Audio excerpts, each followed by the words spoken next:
Hello, everybody. Leslie here, and today I'm going to be talking about digital ethnography. So, what is digital ethnography? It basically is just that ethnography plus digital environments. And we know that ethnography is when researchers or anthropologists fully immerse themselves within a group, community, or country to gather data, insights, and just have a understanding about who they are. And digital ethnography is just that, but in the digital world. So, digital ethnography is a qualitative research method used to study people's interactions and behaviors in digital environments. Instead of immersing themselves in a physical location like ethnography does, it's about immersing themselves or immersing yourself in digital spaces such as social media, online forums, and virtual worlds. So when I think about digital worlds and digital spaces, I always think about like video games. And for example, like Fortnite has become a super popular video game, and a lot of online communities have immersed because of this game's popularity. And a lot goes for different types of games as well. I also think about virtual worlds. So here we see Second Life. And when we think about virtual worlds, we think about like the metaverse and Second Life. And I find these fascinating because they're not just games, they're more like places where people can be themselves and actually talk about real world issues within these digital spaces. I will get more to that in a little bit. And of course, we have forums like Slack and Discord, which again creates even more communities and it offers a way for people to connect and share information and insights. And they're perfect spaces to study for ethnographers, anthropologists, and researchers. And of course, we have the world of social media.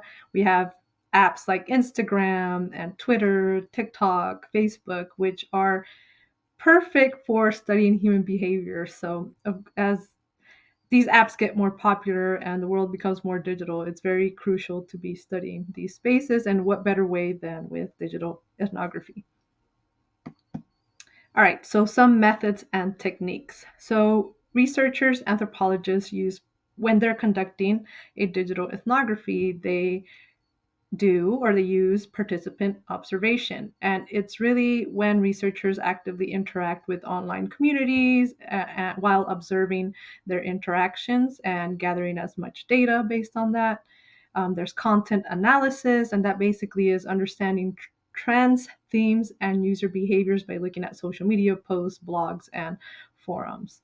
Another interesting thing about content analysis is now creators or social media creators, content creators have their analytics. And I just find it fascinating how apps like Instagram and TikTok can provide that information for users and just really give that quantitative aspect to social media and social media creation.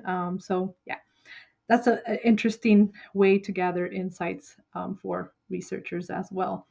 We have interviews and surveys. For example, many researchers can join online communities or, for example, Facebook groups and interact with people, interview them, and even post surveys on these groups to gain more insights and more information based on the people who are using these online communities. And of course, we have data mining, whereas using data mining tools to look for patterns and trends. So these are just some methods and techniques for digital ethnography. And I wanted to talk about a great example of digital ethnography. So this example is coming of age in Second Life. And this study, this book, this research was created by anthropologist Tom Belstorff. And Tom Belstorff immersed himself in the digital world or virtual world of Second Life for 2 years, and he fully immersed himself and used all these ethnographic methods to really explore how Second Life can serve as a place of identity exploration and social interaction. He concluded that Second Life is not just a game, but it's a complex world where real issues and appearances are mirrored. Bellstorff's research highlights how traditional ethnography can be applied to digital spaces. This book was written in 2008, and a lot has changed, but this is a great example of how anthropologists, researchers could gather data and from these online spaces, and it's very interesting, and it just allows researchers and anthropologists to explore the different behaviors or different complexities of online spaces.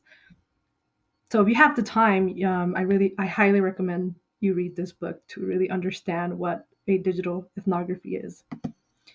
And here's just some pictures of the book. This is Professor Bellstorff, and one of the people he interviewed or interacted with during his research study. And I found her story interesting because she has Parkinson's disease, which has made her disabled and not able bodied. But in the world of Second Life, she's able to do whatever she liked whenever she was able bodied. So I just find it interesting how Professor Bellstorff explored that and how these virtual spaces can allow, for example, people who are disabled to not lose a sense of self and discover different parts of themselves in the virtual world. So and they're able-bodied in the virtual world, so that allows them to in a way survive and stay healthier, if that makes any sense. But yes, this is Professor Bellstorff, and I didn't quite get her name, but her story is interesting. And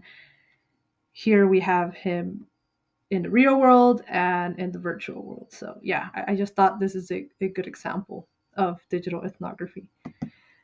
But like every research method, methods always have their pros and cons. And here are some challenges and ethical considerations when doing digital ethnography. So, first one is privacy concern.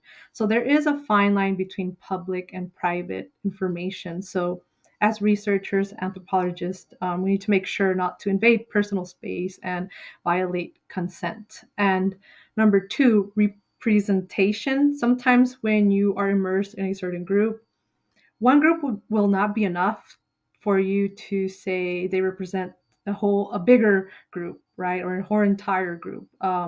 Communities can be biased and don't represent a larger group, so it's important to be careful when interpreting findings.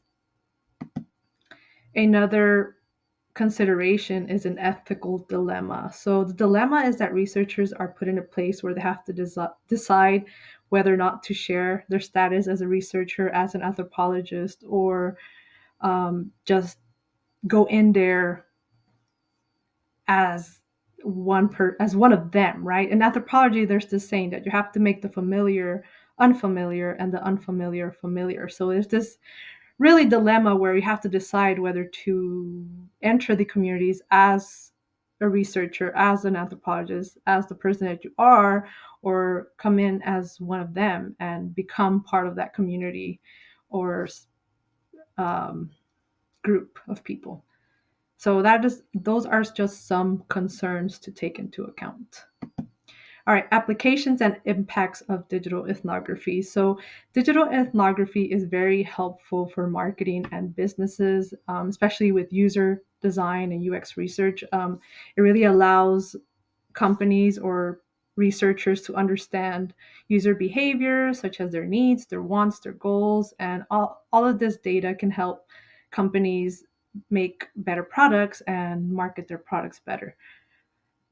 It's also helpful in public policy. Government and organizations can use digital ethnographies to develop policy and programs to help address the needs of people who are part of these online communities.